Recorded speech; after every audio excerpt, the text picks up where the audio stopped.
প্রথম মিনিট নাফরমানের কবরে যখন ফেরেশতারা তাকে ছেড়ে দিয়ে আসবে, প্রশ্নের জবাব দিতে পারবে না। আল্লাহ তাআলা বলবেন ফেরেশতাকে, ফাআফরিশুহু মিনান নার, এই ফেরেশতারা এই বেঈমানের কবরের মধ্যে জাহান্নামের বিছানা বিছায়া দে, তার গায়ে জাহান্নামের পোশাক পরায়া দে, ওয়ালবাসুহু মিনান নার। এরপরে নবী বলেন, কবরের মাটি তার প্রথম মিনিটেই ডান দিকের মাটি একটা ধাক্কা মারবে, বাম দিকের মাটি ডান দিকে চলে আসবে, ডান দিকের হাড্ডি পাঁজরের হাড় ভাঙ্গা বাম দিকে যাবে গা, বাম দিকের গুলো ভাঙ্গা এদিকে চলে আসবে। তাখতালিফা আদলাউহু, এইভাবে অর্থ হইল ডান পাশের হাড় বাম পাশে ঢুকে যাবে, বাম পাশের গুলো ডান পাশে ঢুকে যাবে।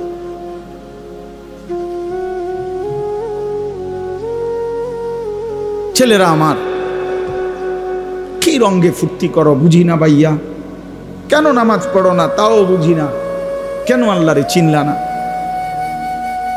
কার দুনিয়া ভোগ করতেছ?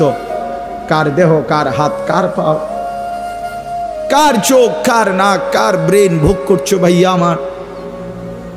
কেন নামাজ পড়ো না? যে নামাজ পড়ে না সে তো মানুষ না, যার কপালে সেজদা নাই সে তো জানোয়ার, সে জানোয়ার। যার কপালে সেজদা নাই তুই বেটা মানুষ না, বেটা তুই হাইওয়ান, জানোয়ার বেটা, জানোয়ার, 100 জানোয়ার বেটা, 100 জানোয়ার। যে কপালে সেজদা নাই তুই কিসের মানুষ বেটা? তোরে মানুষ বলবে কেন? আল্লাহ তাআলা বলছেন, বান্দা কি না দিছি আমি তোমারে, তুমি আমারে ছাড়বা কেন? মা গাররাকা বিরাব্বিকাল কারীম, আমার মতো দয়ালু মাওলাকে কেন ছেড়ে দিলাম? ফাবিআইয়ি হাদিসিন বা'দাহু ইউমিনুন, আল্লাহ বলে 23টা বছরে বান্দা আমি আমার রাসূলের কি পরিমাণ ঘাম ঝরাইলাম, রক্ত ঝরাইলাম, পেটে পাথর বাঁধাইলাম, দান দান শহীদ করলাম, না খাইয়া না ঘুমাইয়া রক্ত ঝরাইয়া আমি 23টা বছরে আল্লাহর কোরআন আমি নাজিল করলাম। এরপরে এর চাইতে দামি আর কি বললে, এর চাইতে দামি কোন কথা বললে আমার রাসূলের মতো, এর চাইতে দামি কারে পাঠাইলে, এর চাইতে দামি আর কোন কিতাব দিলে তুই আমার কথা মানতা? কোরআনের চাইতে আর দামি কি দিলে আমারে মানতা? মুহাম্মদে আরবির চাইতে বড় দামি আর কারে পাঠাইলে? আমরা আসলে বাপ আমার সবাই বুঝছেন, আমাদের আসলে কোনো জবাব থাকবে না, কারণ আমাদেরকে আল্লাহ তাআলা কোরআনও দিছে সর্বশ্রেষ্ঠ, রাসূলও দিছে সর্বশ্রেষ্ঠ।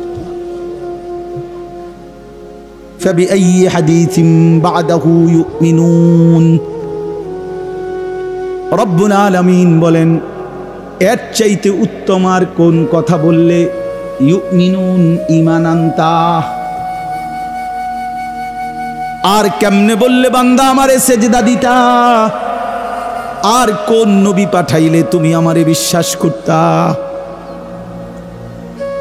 আখিরি নবী পাঠিয়েছি, সবচেয়ে প্রিয় বন্ধুকে পাঠিয়েছি, যে বন্ধুর হাসলে আমার আরশ দোলে,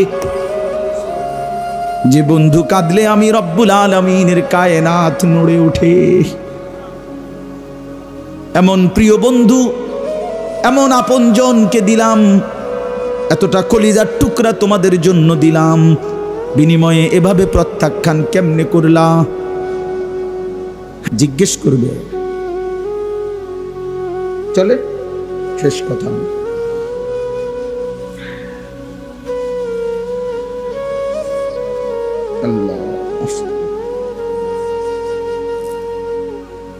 চলো বন্ধু ফিকির করি সবাই। আল্লাহ তাআলা বলেন প্রতিটা মুত্তাকি, যে মুত্তাকি মানে গুনাহ থেকে বাঁচে, নেক আমলে অভ্যস্ত, আল্লাহ বলেন মুত্তাকি মানেই মুমিন, কারণ ঈমান ছাড়া মুত্তাকি হয় না। ঠিক আছে না? তো আল্লাহ বলেন ইন্নাল মুত্তাকিনা ফি জান্নাতিন ওয়া উয়ুন, আল্লাহ তাআলা বলেন আমি আল্লাহ ওয়াদা দিলাম মুত্তাকির জন্য, ইন্নাল মুত্তাকি, নিশ্চয়ই প্রতিটা মুমিন মুত্তাকি বান্দা এরা থাকবে ফি জান্নাতিন, আমার অগণিত জান্নাতের মধ্যে, ওয়া আয়ুন, এবং শুধু জান্নাত না, ঝর্ণা ধারা বেষ্টিত, নহর বেষ্টিত, নহর, 4টা নহর 24 ঘন্টা আমার জান্নাতি বান্দার সাথে থাকবে। একটা হলো দুধের নহর, মধুর নহর, মদের নহর, পানির নহর। দুধের নদী, পানির নদী, মদের নদী, মধুর নদী, এই 4টা নদী, 4টা নহর, 4টা ঝর্ণা ধারা 24 ঘন্টা আমার জান্নাতি বান্দার সাথে থাকে। না না, বুঝছেন না, বুঝছেন না আপনি, আমি বুঝাই। অর্থাৎ এমন না এটা, এ মনে করেন এখানে 4টা ড্রামের মধ্যে দুধ, মধু, মদ, পানি আছে, তো সবার জন্য অনুমতি 24 ঘন্টার মনে করেন। তো আমরা সবাই এখানে বললাম, ভাই আপনাদের যার মন চায় আপনাদের জন্য অনুমতি, আমি খুশি হয়ে আপনাদেরকে অনুমতি দিলাম। তো আপনার ও পিছনের যে মানুষটা, সে যদি এখানে আইসা নিতে হয় 1 গ্লাস দুধ, তো হেতে হেনতে আইতে আইতে, বুঝছেন না এরশাদ ভাই, ওইটা হাইতে আইতে হইব না। তো এইটা তো বেটার জন্য কষ্ট, যে এতটুকু পথ, তো তা আমি এই হ্যান থেকে যদি আইটাই এই নন লাগে, তো জান্নাতে আইলাম কিতাব, বুঝছেন নি? হ্যাঁ না হিসাব কার বেহেস্তে আইলাম কিতাব, এই আড়াইলে নাম না আমার, তো আমার শান্তি দিলেন কি? আল্লাহ তাআলা তাফসিরে লিখছে জন্য, জান্নাতি দাঁড়াইয়া থাকুক, বসে থাকুক, শুয়ে থাকুক, হাঁটতে থাকুক, এখানে থাকুক, ওইখানে থাকুক, যখন সে যেখানে থাকবে ওই 4টি ঝর্ণা দ্বারা তার পাশ দিয়া 24 ঘন্টা বইতে থাকবে। ও হেঁটে হাইটটা গিয়ে আনন্দ লাগতো, এখানেই আছে সাথে সাথে, আমনগোটা আমনগর লগে, আমারটা আমনগর। ইন্নাল মুত্তাকিনা ফি জান্নাতিন ওয়া উয়ুন উদখুলুহা বিসালামিন আমিনিন। ফেরেশতারা জান্নাতি বান্দাকে ডাক দিয়ে বলবে, বন্ধু আসো, এদিকে আসো, ওয়েলকাম। উদখুলুহা, জান্নাতে প্রবেশ করো, বিসালামিন, চির শান্তির সাথে, আমিনিন, চির নিরাপত্তার সাথে। আর কোনোদিন দুঃখ মিলবে না, আর কোনোদিন নিরাপত্তাহীনতায় ভুগবা না। ওয়ানাযানা মা ফি সুদুরিহিম মিন গিল্লিন ইখওয়ানান আলা সুরুরিম মুতাকাবিলিন। রব্বুল আলামিন বলে, প্রতিটা জান্নাতি বান্দা জান্নাতে ঢুকবার মুহূর্তে আমি আল্লাহ কলিজার মধ্য থেকে হিংসা, বিদ্বেষ, রাগ, ক্রোধ, এই সব কিছু চিরজীবনের জন্য খুলে দেব, ফেলে দেব। ইখওয়ানান, পুরা জান্নাতি সমস্ত বান্দা একে অপরের ভাই হয়ে যাবে। আলা সুরুরিম মুতাকাবিলিন। আহা, আল্লাহ বলেন, যখনই বান্দা জান্নাতি যেখানেই থাকবে, দাঁড়ানো বসানো, যখন যেখানে একত্রে থাকবে, কেউ কারো পিছনে থাকবে না, প্রত্যেকেই মুখোমুখি থাকবে। পিছনে হালাই দিল তো একটু কষ্টের ব্যাপার। জান্নাতে আইছি ঠিক আছে, আমি আবার তো পিছে, বুঝেন নাই কথা? ঠিক আছে আমি জান্নাতে আছি, এসির মধ্যে আছি, কিন্তু আমি তো আবার তো আমার সামনে, আমি তো আবার পিছে বলছি, এইটাও তো একটু কষ্টের বিষয়। আল্লাহ তাআলা বলেন, না, এমন হবে না। যখন যেখানে থাকে, যত লক্ষ, যত কোটি কোটি বান্দা আমার হবে, সমস্ত বান্দা দাঁড়ানো বসানো শোয়া সর্বাবস্থায় পরস্পর মুখোমুখি থাকবে, ফিসে কোনো সিস্টেম নেই। বলে 10 কোটি মানুষ হইয়া গেছে, অন্ত লাইন মিলাই থাকতেছি না, না, আল্লাহ বলবেন 11 কোটি হইলেও সারি অসুবিধা। আচ্ছা, লা ইয়ামাসসুহুম ফিহা নাসাবুন।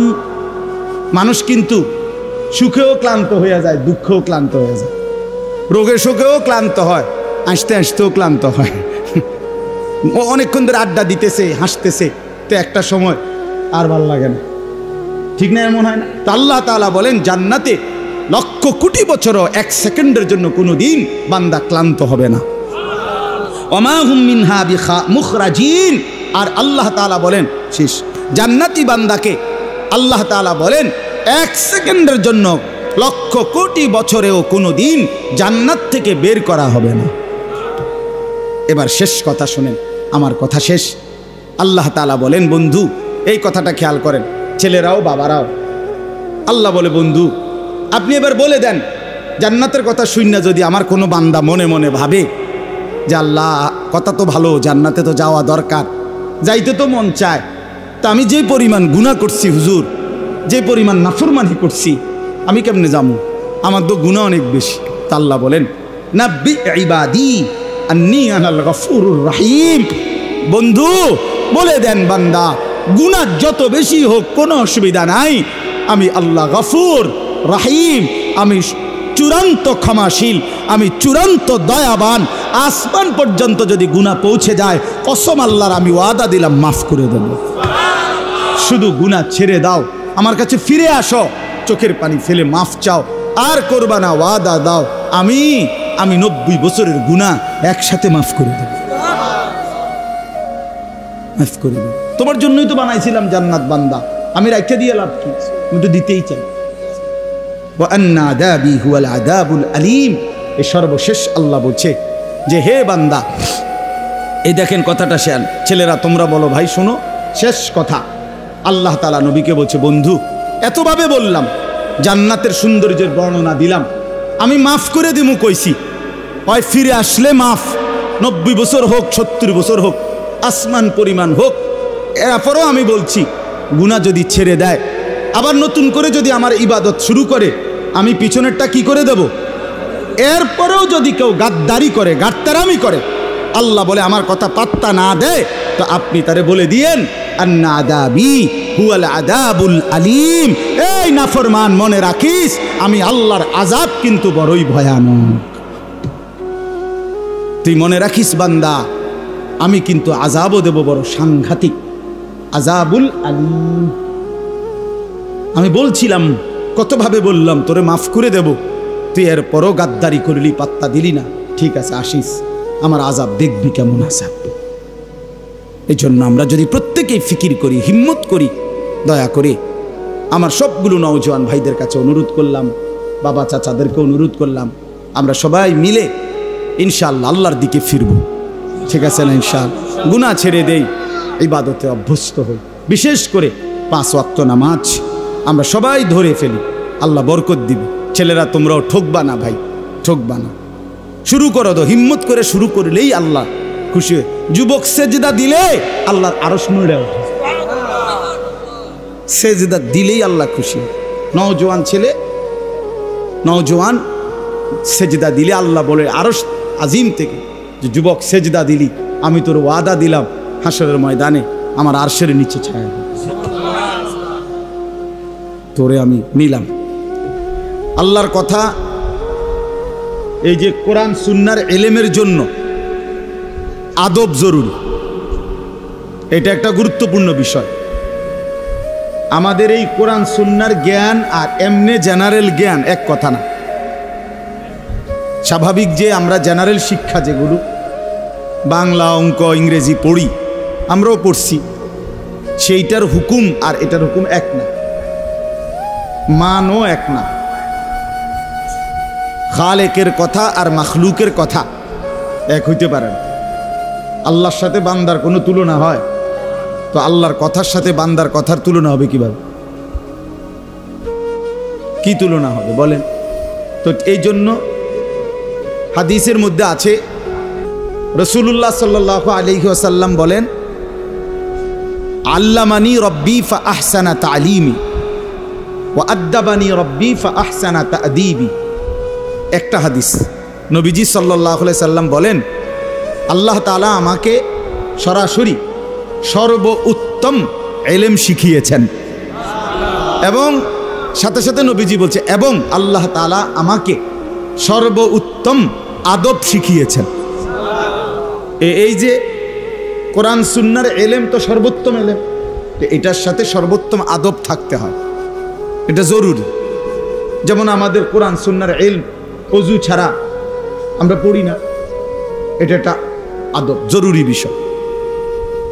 কোরআন শরীফে আছে, আল্লাহ তাআলা মূসা আলাইহিস সালামের সাথে তুর পাহাড়ে যখন প্রথম কথা বলতেছিলেন, প্রথম দিনেই বলে দিছেন, ফাখলা'না আলাইক, মূসা আমি তোমার রব, তুমি জুতা খোলো। সরাসরি কোরআনের আয়াত। কেন? প্রশ্ন হলো জুতা খুলতে বললো কেন? জুতার মধ্যে মাড়ি লাগছে এই জন্য নাকি? তো কেন বললেন? কোরআন শরীফে আছে এরপরের শব্দ আল্লাহ তাআলা বলছেন আনাখতারতুকা ফাসতামি লিমা ইউহা। মূসা, আমি তোমাকে নির্বাচিত করেছি, বাছাই করেছি, এখন আমি যা ওহী নাজিল করব সেগুলো তুমি মনোযোগ দিয়ে শোনো। তা আল্লাহর কথা শুনবার জন্য আল্লাহ বলছে আগে জুতা খোলো। এটা আদব, এটা কাদার কারণে না, অন্য কারণে না। সাহাবায়ে কেরাম রাসূলুল্লাহ সাল্লাল্লাহু আলাইহি ওয়াসাল্লামের কথা কখনোই দাঁড়িয়ে দাঁড়িয়ে শুনতেন না। জিবরাইল আলাইহিস সালাম জিবরাইলের মতো ফেরেশতা নবীজি সাল্লাল্লাহু আলাইহি ওয়াসাল্লামের কাছে যখন মানুষের আকৃতিতে আসতেন, জিবরাইল দোনোভাবেই কোরআন নাজিল করতেন। কখনো মানুষের আকৃতিতেও আসছেন, কখনো ওনার মূল আকৃতিতে আসছেন, মানে নবীজি শুধু শুনছেন, অন্য কেউ বুঝছেন। তো যখন মানুষের আকৃতিতে আসতেন তখন আল্লাহ নবী সাল্লাল্লাহু আলাইহি ওয়াসাল্লামের সামনে একেবারে নামাজের অবস্থায় যেভাবে বসে আত্তাহিয়াতুর সূরতে, এইভাবে আয়েশা আল্লাহ নবী সাল্লাল্লাহু আলাইহি ওয়াসাল্লামের সামনে বসতেন এবং একদম নবী সাল্লাল্লাহু আলাইহি ওয়াসাল্লামের চেহারা, বুক, হাঁটু বরাবর করে বসতেন। ফাআসনাদা রুকবাতাইহি ইলা রুকবাতাইহি। এই জন্য বললাম এই বসে শোনা আল্লাহর কথা, জুতা খুলে শোনা আদব। এখন দাঁড়িয়ে দাঁড়িয়ে যারা শুনে মনে করেন তাদের দুইটাই লঙ্ঘন হয়। একে তো পায়ে জুতা পরা, নাহলে হে দাঁড়াইছে কেমনে, ঠিক না? দ্বিতীয়ত হইল বসে পড়ার সুযোগ হলো না। তাহলে কেন আমি আল্লাহর কথা শুনতে গিয়ে আমি যদি এতটুকু কথাই না শুনলাম, তো পরবর্তী কথার উপরে আমার কি ফায়দা আসবে? মনে করেন একজন হুজুর, আমি বললাম যে আপনারা বসে শোনেন, হ্যাঁ, উনি এটা পাত্তা দিল না, তো আপনি যে সামনের কথার কি পাত্তা দিবেন এটা আপনি ডকেই বুঝা গেছে, বুঝছেন না কথা? আপনি যে কি ডকের মানুষ এইটা তো বুঝাই গেছে। এই জন্য দয়া করে আবারও বলতেছি, যারা দাঁড়াইছেন ছেলেরা, ভাই আবারও বললাম, অনুরোধ করলাম, এরপরে তেরামি করলে তো করলেই হুজুর আপনার মতো কত বেড়াইতের কথাই তো আমি শুনি না, তো ঠিক আছে, এতে কোনো আপত্তি নাই, কিন্তু আমি আমার শেষ অনুরোধ করলাম, ঠিক আছে না ভাই?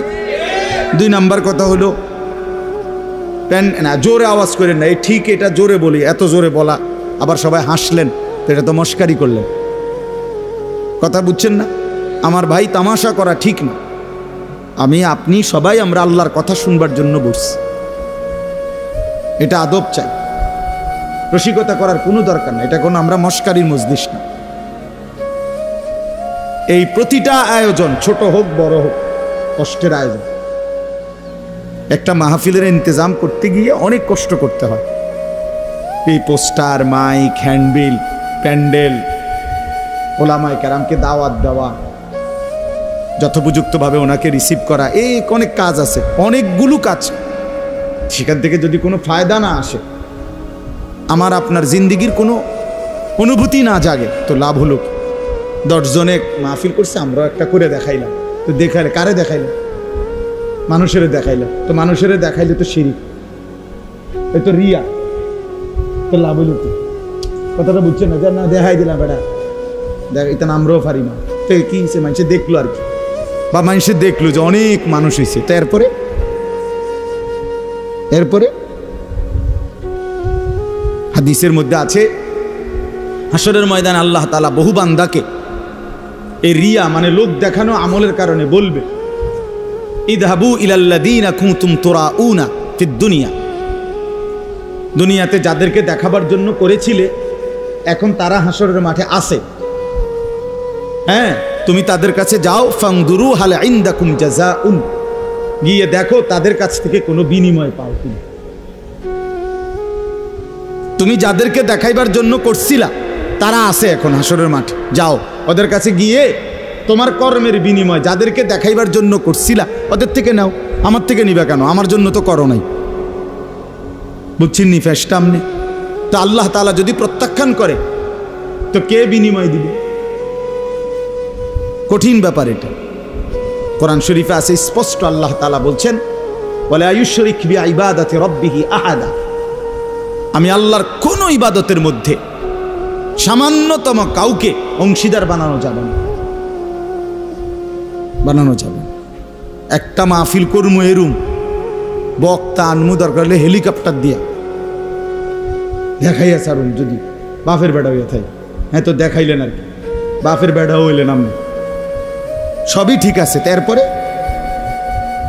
বুঝেন না আমার কথা? 30 লাখ টাকা খরচ হইল, একবারে দেশ চুক্তি, মানুষ লাড়া খাইলো, সারা বিশ্ব দেখলো, জানলো। তো এরপরে কি? এই মানুষ, এই সমস্ত 800 কোটি মানুষের কাছে কোনো বিনিময় আছে? তাদের তো কোনো যোগ্যতা নাই, তারা তো আমার এই কর্মের কোনো প্রতিদান দিতে পারবে না। তো আমি তাদেরকে দেখাইয়া লাভ হইল কি? আমার এটা বুঝার ব্যাপার। এই জন্য আমার ভাই, আমি জানি ছেলেরা কষ্ট করছে, আমাদের প্রিয় ভাই নাহিদ, আমি মূলত ওই ভাইয়ের অনুরোধে এই ডেট দিছি। তো বাস্তবতা হলো, আপনাদের কাছে এটা বুঝাইতে চাই সব সময়, নওজোয়ান ছেলেদের কাছেও আমার অনুরোধ, ভাই নেক কাজ, এই যে একটা মাহফিলের ইন্তজাম করা, কোরআন সুন্নাহর ইন্তজাম করা, কথা শুনবার, এটা কিন্তু একটা আমল। কি বলেন? এটা একটা নেক আমল না? এটা আল্লাহর জন্য হওয়া উচিত। আমি বলবো আল্লাহর জন্য, আপনি শুনবেন আল্লাহর জন্য, আয়োজনকারী আয়োজন করবে আল্লাহর জন্য। আর প্রত্যেকেই মনোযোগ দিলে, আন্তরিকতা নিয়ে শুনলে বরকত হয়। ও বাবা, তোমরা এনে বুট খাইও না, ব্যাট খাইও না বেকুবের মতো, হাইসো না, হাইসো না, বন্ধ করো বাবা, পরে খাইও, পকেটে নাও এটা। তাহলে এই জন্য বললাম, হ্যাঁ আমার এটা কষ্ট করি আমি, আমার শ্রোতা যতক্ষণ, আমি শুধু আমারটা আমি বলে গেলাম, আমার সময় পার করা 1 ঘন্টা, এরপরে আপনারও কি হইলো না হলো এটা আমার জানার বিষয় না। না, এটা কোনো কথা, এটা কোনো কথা। আমার মনে আছে, আমার ছাত্র জীবনে আমার একজন উস্তাদ আমারে বলছিলেন, আমার সেই হুজুর ইন্তেকাল করছে, হুজুরে আমারে বলছিলেন, আনিস, যখনই আল্লাহর কথা বলতে বসবা তো এটা মনে রাখো, যে মানুষগুলোর সামনে বসছো, এই মানুষগুলো তোমার বান্দাও না, তোমার উম্মত না। কথা বুঝছেন না? মনে, এরা আমার বান্দাও না, আমার উম্মত না, এরা আল্লাহর বান্দা, রাসূলুল্লাহর উম্মত। অতএব তুমি এটা মানসিকতা এই মাথায় নিয়ে করো যে কার সামনে বলতেছ, জানতেন কেউ না, এরা আল্লাহর বান্দা, এরা রাসূলুল্লাহ সাল্লাল্লাহু আলাইহি সাল্লামের উম্মত, তোমার কেউ না এরা। তো তুমি মনে রাখো, হুজুরে বলছেন, মনে রাখো যেন আল্লাহ তোমাকে বলছেন আমার বান্দাদেরকে আমার কথাটা বলো, যেন রাসূলুল্লাহ সাল্লাল্লাহু আলাইহি সাল্লাম বলছেন, আনিস আমার উম্মতেরা, এদেরকে আমার কথাগুলো বলো। যেন শ্রোতার প্রতি কদর থাকা চাই, কদর থাকা চাই। এজন্য চলেন ভাই, আমরা প্রত্যেকে ইনশা, আজকের জন্য না, সব সময় এই একটু যদি আন্তরিক হইতো, মুসলমানের জিন্দেগি আরো সুন্দর হতো। বছরে 52 সপ্তাহ, 1 বছরে মোট হাতে ধরা যে মোবাইলগুলো, এগুলো নামায় ফেলেন, ভালো হবে। আপনি এমনি শুনেন দোস্ত, হাতে ধরা যে মোবাইলগুলো, এগুলো নামায় ফেলেন। মোবাইলে যথেষ্ট পরিমাণ ওয়াজ আছে, অভাব নয়। ছেলেরা দেখেন না রেকর্ড করে, আর এমনি তো আছে। এখন আমরা আসছি কষ্ট করে, আপনারাও আসছেন কষ্ট করে, সামনাসামনি শুনেন, একবার চোখের দিকে তাকাই, বরকত হয়। চোখের একটা আসর আছে প্রত্যেকের, প্রত্যেকের, মানে চোখ মানুষের পুরা দেহ বদলায়। দেহের মধ্যে নারীর প্রতি, ভিন নারীর প্রতি চোখ পড়লে সারা দেহের মধ্যে কি হয়, অনুভূতি হয় ভিন্ন রকম। তাই এটা বুঝাই গেল চোখের একটা কি আছে, আসর আছে। তো ঠিক নেক কাজের প্রতি, কোনো আল্লাহওয়ালা, কোনো আলেমে দ্বীনের প্রতি নজর করলেও পুরা দেহের মধ্যে পরিবর্তন, নেকের অনুভূতি হয়। হ্যাঁ, রাসূলুল্লাহ সাল্লাল্লাহু আলাইহি সাল্লামকে জিজ্ঞেস করছে সাহাবী, ইয়া রাসূলুল্লাহ, আমি কার সাথে চলবো? তো বলছে, মান যাক্কারাকুম বিল্লাহি রুয়াতুহু, যাকে দেখলে আল্লাহর কথা মনে পড়ে। ওয়া যাদা ফি ইলমিকুম মানতিকুহু, যার কথা শুনলে ইলম বাড়ে, জ্ঞান বাড়ে। ওয়া যাক্কারাকুম বিল আখিরাতি আমালুহু, যার আমল দেখলে আখিরাতের কথা মনে পড়ে, যার চেহারার দিকে তাকাইলে আল্লাহর কথা মনে পড়ে, যার কথা শুনলে নিজের জ্ঞান বাড়ে, যার আমল দেখলে আখিরাতের কথা মনে পড়ে। রাসূল সাল্লাল্লাহু আলাইহি সাল্লাম বলে, তাকে সঙ্গী বানাও, তার সঙ্গী হয়, তারে বন্ধু বানাও, তার সাথে চলো, তার সাথে উঠা বসা করো, তার সাথে সম্পর্ক। এই জন্য নজরের একটা কি আছে?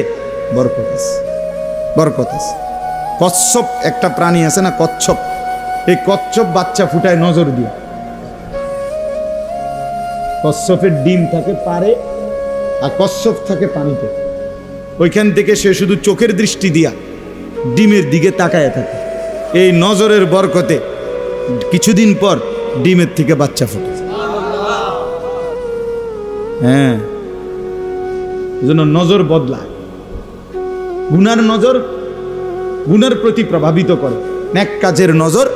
আল্লাহর ঘর দেখলে, কাবা শরীফ, মালিকের ঘর দেখলে চোখে পড়লেই কলিজা ছিঁড়ে যায়, চোখে পড়লেই কালো গিলাফ আশেক পাগল হয়ে যায়, হেবে দিছে, কথাবার্তা সব কিছু এলোমেলো হয়ে যায়। এটা একটা ভিন্ন বিষয়, নজর। নজর মদিনার সবুজ গম্বুজ নজরে পড়লেই সফরের সমস্ত ক্লান্তি দূর হয়েছে, দূর হয়ে নজরের সাংঘাতিক বরকত পরিবর্তন হয়।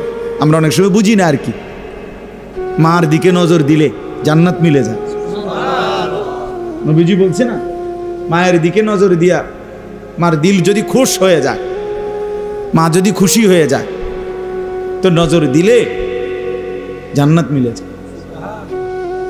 যেই স্ত্রী স্বামীর সামনে এভাবে দাঁড়ায় যে স্বামী তার দিকে তাকাইলে, স্ত্রীর দিকে, স্ত্রীর হাসি মুখ দেখলে স্বামীর দিল খুশি হয়ে যায়, আল্লাহ রাসূল সাল্লাল্লাহু আলাইহি ওয়াসাল্লাম বলছেন, ওই নারী জান্নাতি নারী,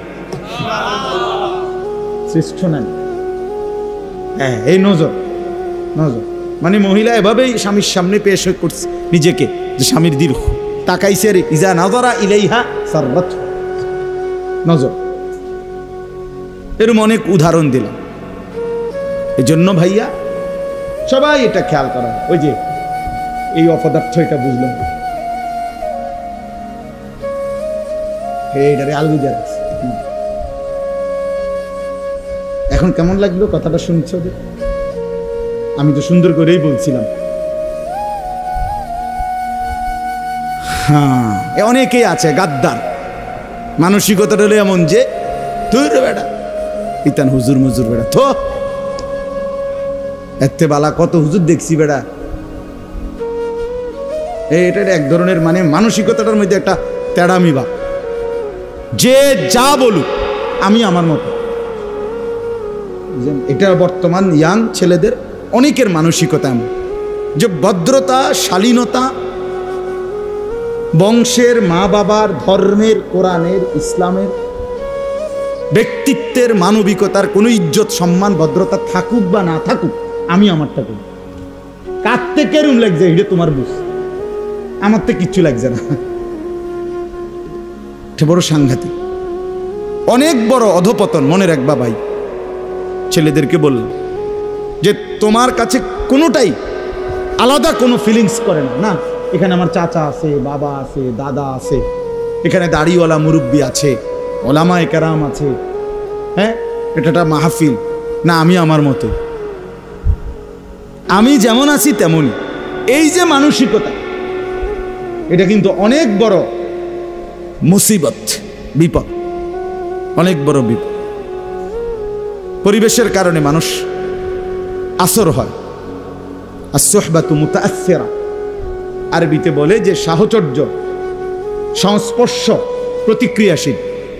যে জিনিস যার সংস্পর্শ পায়, ছোঁয়া পায়, ওইটার আসর তার মধ্যে আসে। যেমন আতর লাগাইলে বাতাসের মধ্যে অন্যের নাকে যে আতরের ঘ্রাণ লাগে, এটা বাতাসের থেকে লাগে, নাকি এবার গায়ে তো এবার লাগাইছে না, নাক লাগাইছে না। লোক কমে গেলে ভালো, নেমে যান, আপনারা জওয়ান মানুষ নেমে যান, জান ভাই ওখানে যান, জওয়ান ভাই যাও, ভাই নওজোয়ান ভাই ওখানে যাও।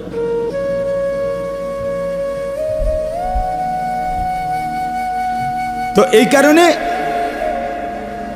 কোনোখানে পেশাব পায়খানা থাকলে ওইখানের বাতাসেই বোঝা যায় না দুর্গন্ধ, মানে দুর্গন্ধটা লাগছে বাতাস থেকে। এই জন্য দোস্ত আমার, বন্ধু আমার, সাহচর্য, সংস্পর্শ প্রতিক্রিয়াশীল, যে যার সাথে উঠা বসা করে তার আসর তার মধ্যে পড়ে। এটা সত্য কথা, এটাই বাস্তব। প্রত্যেক মানুষকে তার বন্ধু দেখে চিনা যায়। রাসূলুল্লাহ সাল্লাল্লাহু আলাইহি সাল্লাম বলছেন, আর রাজুলু আলা দীনি খালিলিহি।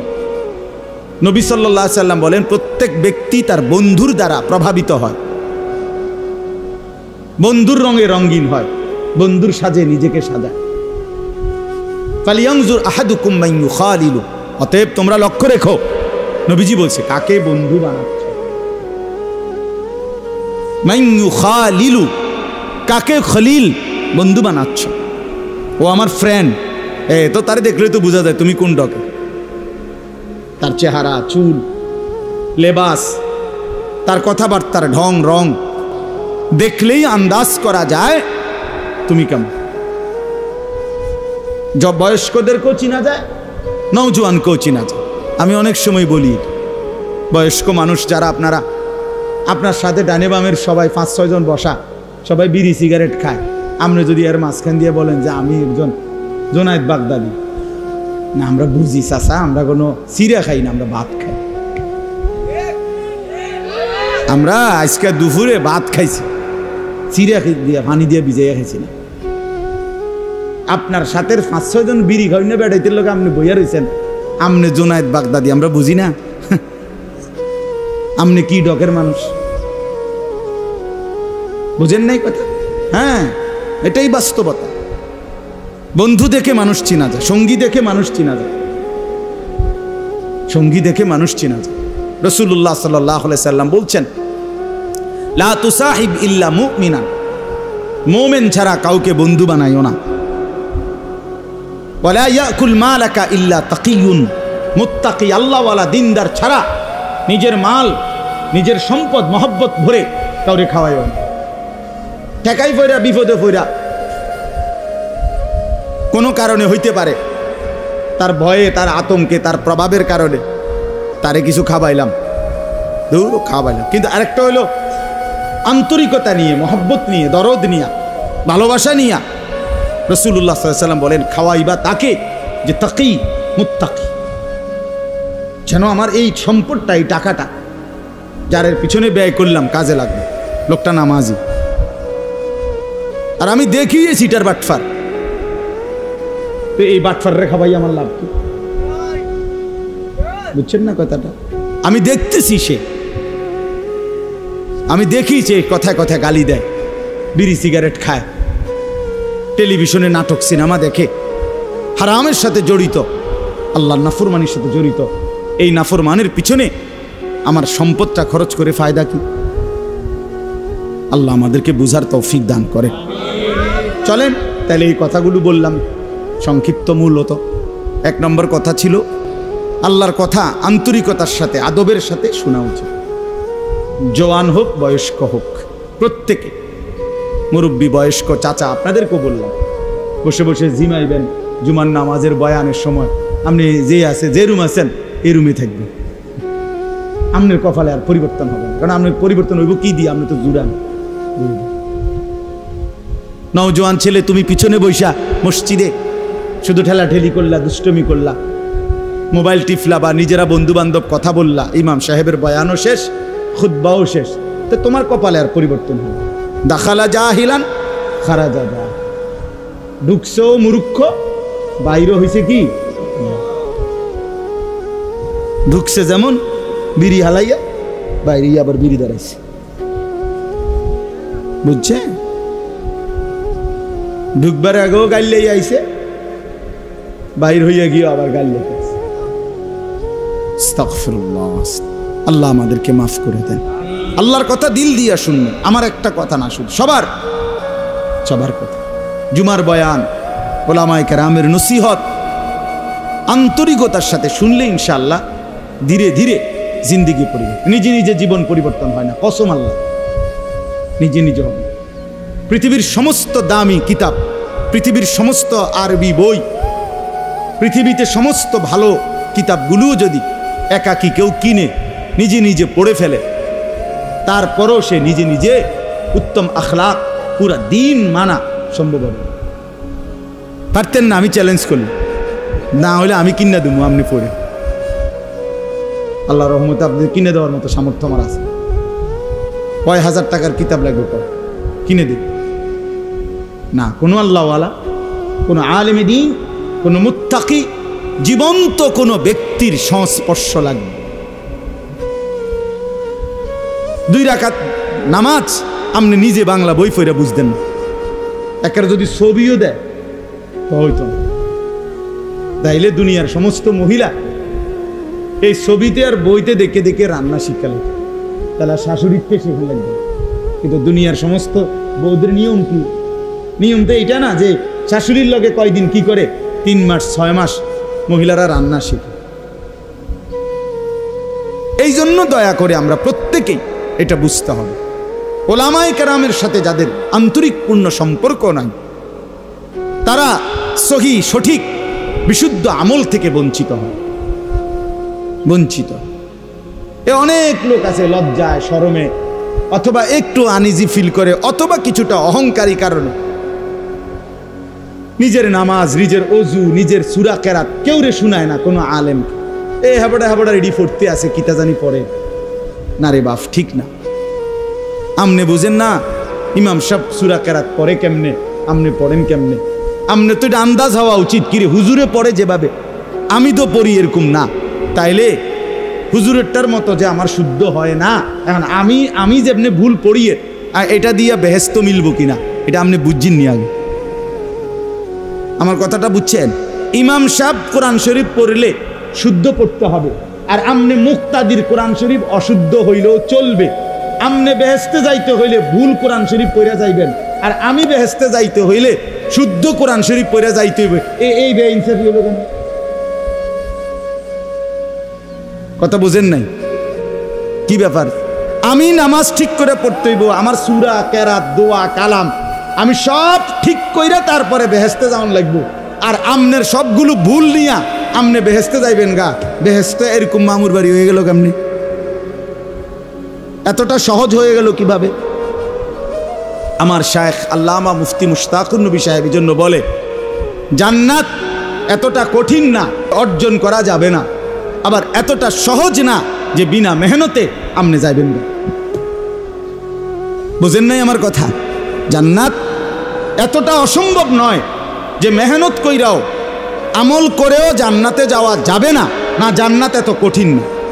আবার এতটা সহজও না যে টাকা 200 ইমাম সাহেবরে দিয়া আপনি বেহেস্তে যাইবেন না, না না, এটা আমনের চাচার শ্বশুর বাড়ি না। এর জন্য কোরআনুল কারীমের মধ্যে সমস্ত জায়গায় আছে, বারবার আল্লাহ তাআলা বলছে জান্নাতের বিনিময় বান্দা কেন দিলাম তোমারে, জান্নাত কেন দিলাম, কেন দিলাম, কেন দিলাম? জাযাআম বিমা কানু ইয়ামালুন। আল্লাহ তাআলা বলছে বান্দা তুমি যে সারা জিন্দেগি আমল করেছ সেই আমলের বিনিময়ে জান্নাত দিলাম, আমলের বিনিময়ে দিলাম। জাযাআম বিমা কানু ইয়ামালুন ওয়ালানাজজিয়ান্নাহুম আজরাহুম বিআহসানি মা কানু ইয়ামালুন।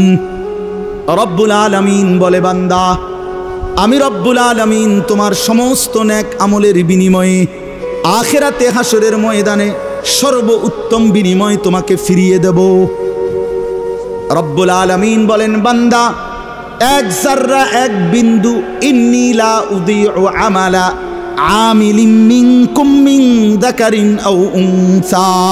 আল্লাহ বলে পুরুষ হও আর নারী হও, আমি রব্বুল আলামিন ওয়াদা দিলাম ঈমানের সাথে যতগুলো নেক আমল করেছ একটা আমলও আমি আল্লাহ নষ্ট হতে দেব না, আমি বিনিময় দেব,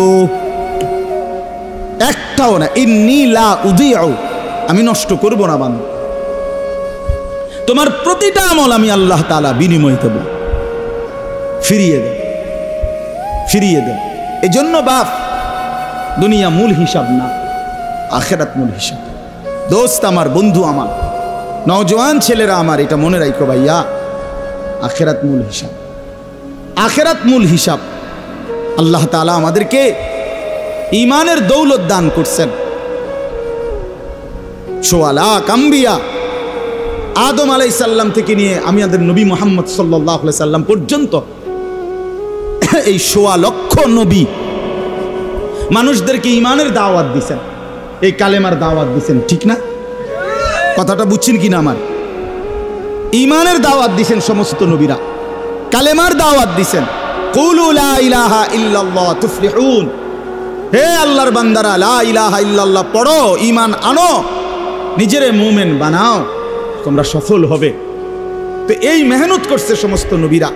এখন দেখেন, সেই আল্লাহ রাব্বুল আলামিন সোয়া লাখ নবী পাঠাইছেন এই ঈমানের দাওয়াতের জন্য। আল্লাহ তাআলা আমাকে বলতেছেন, আনিস, সেই ঈমান আমি রব্বুল আলামিন তোকে জন্মসূত্রেই এক মুসলমান পবিত্র মায়ের ঘরে জন্ম দিয়ে এই ঈমান এমনি দিয়ে দিয়েছেন। এটা কায়নাতের সবচেয়ে দামি খোদার কসম,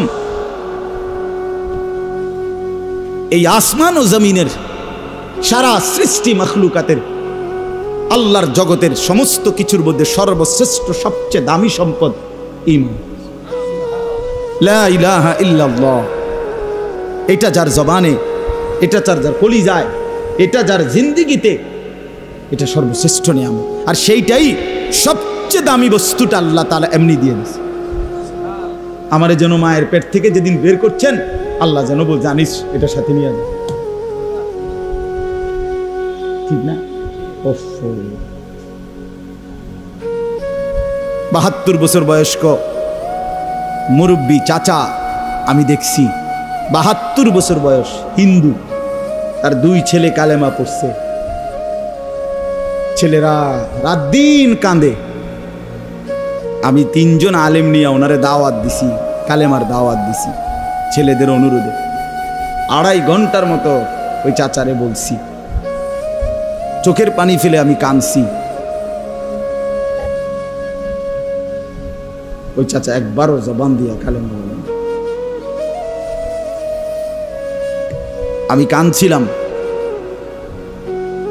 তো আমার সাথীদের কাছে বলছিলাম, দেখেন আল্লাহ তাআলা 72 বছর বয়স এই লোকটার, কোনদিন মালিকের নামটা তার জবান দিয়ে বাইর হয় না।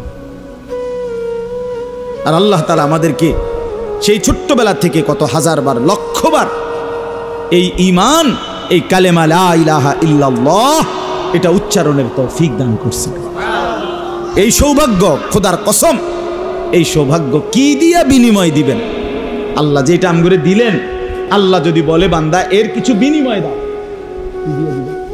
রাসূলুল্লাহ সাল্লাল্লাহু আলাইহি সাল্লাম বলেন, 7 আসমান ও জমিন যদি এক পাল্লাতে রাখা হয়, আর কালেমা লা ইলাহা ইল্লাল্লাহ যদি এক পাল্লাতে রাখা হয়, আল্লাহর কসম নবী বলেন কালেমা লা ইলাহা ইল্লাল্লাহর পাল্লাটাই ভারী হয়। তাইলে বলেন, তাইলে আপনি এখন আর কি দিয়ে মূল্য দিবেন? আর মনে করেন আপনারে সারা পৃথিবীর চাবিটা দিয়ে দিল, 7 আসমান জমিনের চাবিটা দিল, আপনি মালিক হইলেন।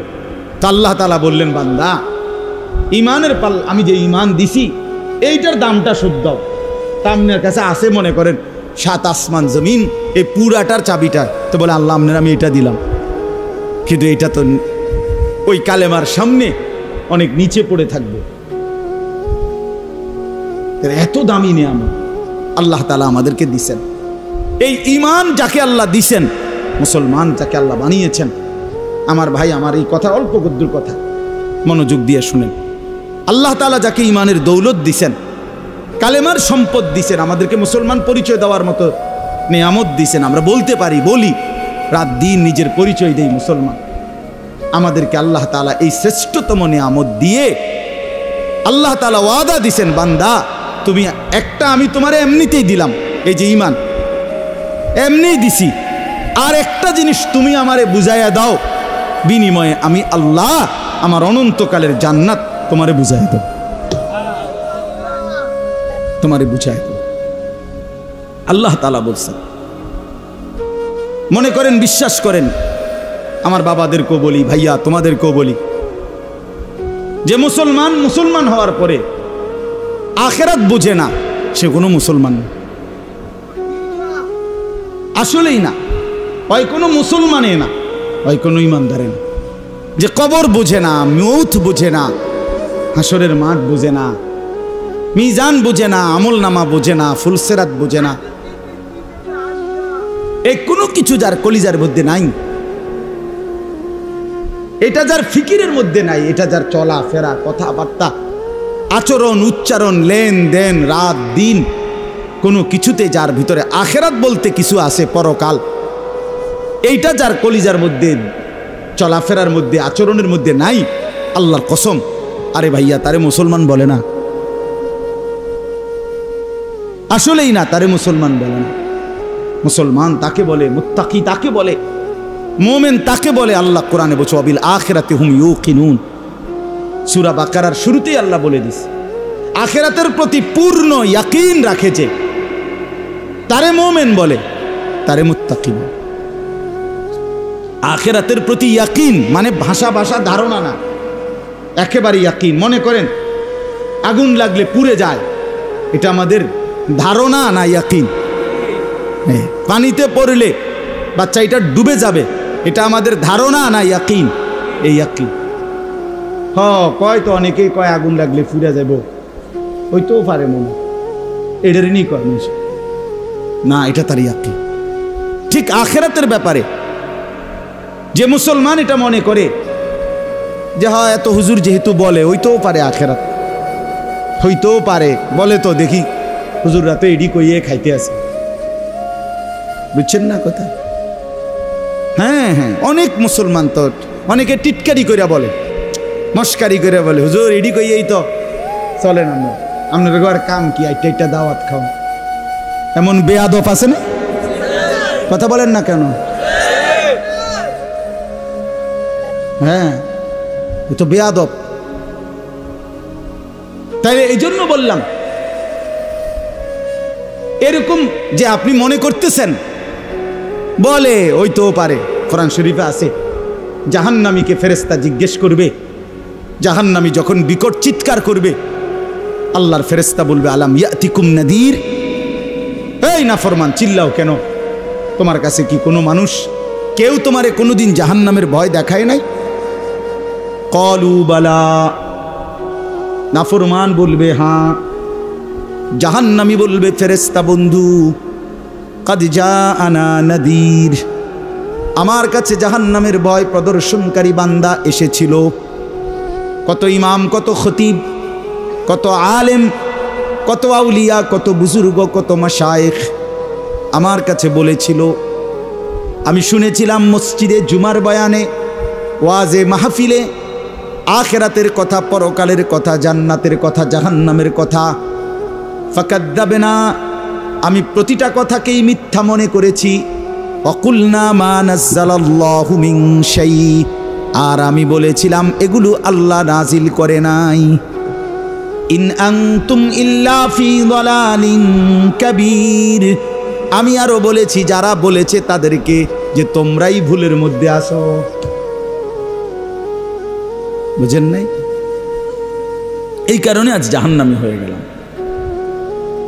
এই জন্য আমার বলার উদ্দেশ্য হলো যে কথাটা, আখিরাত আল্লাহ তাআলা আমাদের জন্য নির্ধারণ করেছেন, এটা নিশ্চিত, এটা ইয়াকিন রাখতে হবে। আগুনে পুড়লে যেমন পুড়ে যায়, এটা যেমন আমার ইয়াকিন, আখিরাত তার চাইতে বড় ইয়াকিন।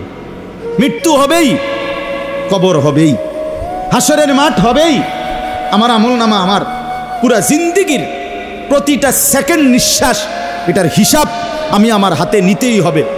এই হিসাবের খাতাটা নিয়ে আল্লাহর মুখোমুখি দাঁড়াইতে হবে এবং মিজানের পাল্লার সামনে ওজনের জন্য দিতে হবে। ফুলসেরাত পার হতেই হবে, জান্নাত কিংবা জাহান্নামের ঠিকানায় আমারে যেতেই হবে।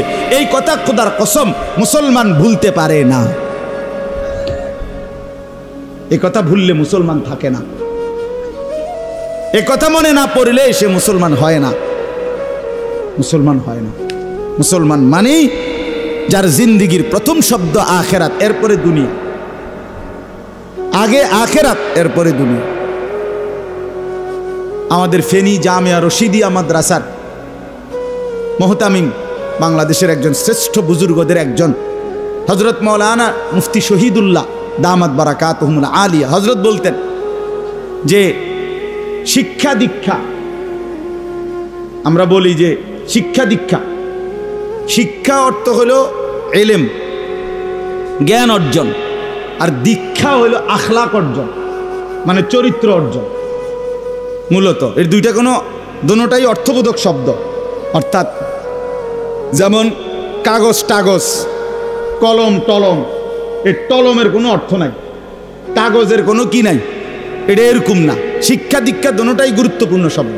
শিক্ষা মানে হলো ইলম, জ্ঞান, আর দীক্ষা মানে হলো আখলাক, জীবন গঠন। তো হযরত বলেন যে মূলত বলা উচিত দীক্ষা শিক্ষা, অর্থাৎ জ্ঞান অর্জন যেটুকুই হোক হোক, আখলাক পুরাটা হোক। বুঝেন নাই কথাটা? ফার্স্ট বয় ক্লাসের, লাস্ট বয় ক্লাসের দুইজনেই মেধায় কম হইতে পারে, রুল নাম্বার কম বেশি হইতে পারে, কিন্তু রাসূলুল্লাহ সাল্লাল্লাহু আলাইহি সাল্লামের সুন্নাতের অনুসরণ, 5 ওয়াক্ত নামাজ জামাতে পড়া, টয়লেট বাথরুমে অজু ইস্তেনজায় সুন্নত তরিকা পালন করা, হালাল হারাম বাইসা চলা, মা বাবাকে সম্মান করা, উস্তাদকে ইজ্জত করা, নিজের চেহারা সুরত শরীর পাক পবিত্র রাখা মনে করেন, এবং নিজের মধ্যে উত্তম গুণাবলী তৈরি করা, এটা যেন হয় বরাবর। প্রথম ছাত্রটাও লাস্ট ছাত্র। এই জন্য বুঝাইলাম আর কি, যে দুনিয়া যার যেটুকুই হোক, যার দুনিয়া যেটুকুই অর্জন হোক, আখেরাত যেন হয় শতভাগ। দুনিয়া খোদার কসম বন্ধু, লক্ষ কোটি চেষ্টা করিলেও দুনিয়া সমান বানাইতে পারবেন না। সমান বানায় আল্লাহর ওয়াদা, এটা কোরআন শরীফে আছে, ইন্না রব্বি ইয়াবসুতুর রিজকা লিমান ইয়াশাউ ওয়া ইয়াকদির।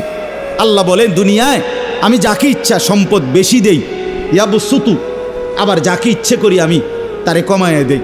এখানে শিক্ষার কিচ্ছু নাই, একেবারেই না। শিক্ষা দীক্ষা অর্জন করেও, মানে পড়ালেখা করেও অনেকের সম্পদ যে পরিমাণ, মূর্খ বকলম, নামটাও দস্তখত দিতে জানে না, টিপসই দেয়, এমন কোটি কোটি মানুষ আছে যাদের অর্থ সম্পদ, দুনিয়ার ক্ষমতা, প্রভাব, প্রতিপত্তি শিক্ষিত মানুষের চাইতে কোটি গুণ বেশি। তো হেতে করতে আনলো, এটা ওইতে করতে আনলো কিভাবে, কোন যুক্তিতে সে এত সম্পদের অধিকারী হল? এক ঘরের 2 সন্তান, আপন মা 2 ফুতেরই আদর করে দিছে, দোয়া করে দিছে, মা দনোজনেরই কল্যাণ কামনা করে, কিন্তু 1 ফুতের অনেক সম্পদ, আর 1 ফুট ফকির। এমন হলো কেন? এমন হলো এজন্য দোস্ত আমার, দুনিয়া সমান করা যায় না, দুনিয়া সমান করা যায়। কোরআন শরীফে আল্লাহ তাআলা বলছে, যত লোক দুনিয়া চায় আমি তত জনরে দুনিয়া দেই না, আমি যে কয়জনরে দুনিয়ার সম্পদ দিতে চাই কেবল তাদেরকেই দিই। আল্লাহ বলছে কোরআনে, যতজন দুনিয়ার যতটুকু সম্পদ চায়, যে যা চায় আমি তা দেই না, আমি যদ্দূর ইচ্ছা করি তদ্দূর দিই। কিন্তু আল্লাহর কসম, আল্লাহ বলছে যতজন আখিরাত চায়, জান্নাত চায়, তো আমি যেটা বলছি ঈমান আর নেক আমল বুঝাইয়া দিলে আমি আল্লাহ ওয়াদা দিলাম প্রত্যেককে জান্নাত দিয়ে দেব। জান্নাত চাইবে যতজন, দিমু তত। দুনিয়া যতজন চাইবে অতজন দেব না। সবাই বিদেশ গেছে, কিন্তু সবাই কোনো সমান টাকা কামাইছে না। এর মূল্য কেন? দুনিয়া যতজন চায় অতজন দেয় না। এটা আল্লাহর ফয়সালা দুনিয়ার ব্যাপারে এমন, কিন্তু আখিরাতের ব্যাপারে ভিন্ন। ওয়ামান আরাদাল আখিরাতা ওয়া সাআ লাহা সাইয়াহা ওয়া হুয়া মুমিন। রব্বুল আলামিন বলেন, যারা যারা আখিরাত চায় আর ঈমান ঠিক রেখে আখিরাতের মেহনত করে, আমল করে, ফাউলাইকা কানা সাইয়ুহুম মাশকুরা। আমি রব্বুল আলামিন তাদের প্রত্যেকের মেহনত কৃতজ্ঞতার সাথে গ্রহণ করে নেব। সবাইকে দেব, ফকিরকেও জান্নাত দেব, ধনীকেও জান্নাত দেব। শর্ত হইল ঈমান, শর্ত হইল আমার গোলাম। তো আমি আপনাদেরকে বলতে চাচ্ছি, আল্লাহ তাআলা ঈমানের দৌলত আমাদেরকে এমনিই দিছেন, আর বলছেন বান্দা আরেকটা তুমি আমারে দাও।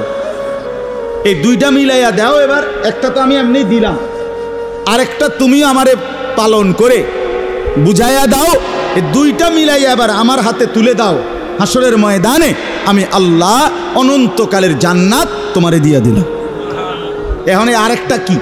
আরেকটা হলো তাকওয়া, আরেকটা হলো, একটা হলো ঈমান। ঈমানবিহীন জান্নাতে যাওয়ার সুযোগ নেই। পৃথিবীর সমস্ত কাফের, হিন্দু, বৌদ্ধ, ইহুদি, খ্রিস্টান, নাস্তিক, মুরতাদ, পৃথিবীর সমস্ত ভালো কাজও যদি সে করে, সে পরকালে মুক্তি পাবে না। সে পরকালে কি পাবে না? কথা বলেন না কেন?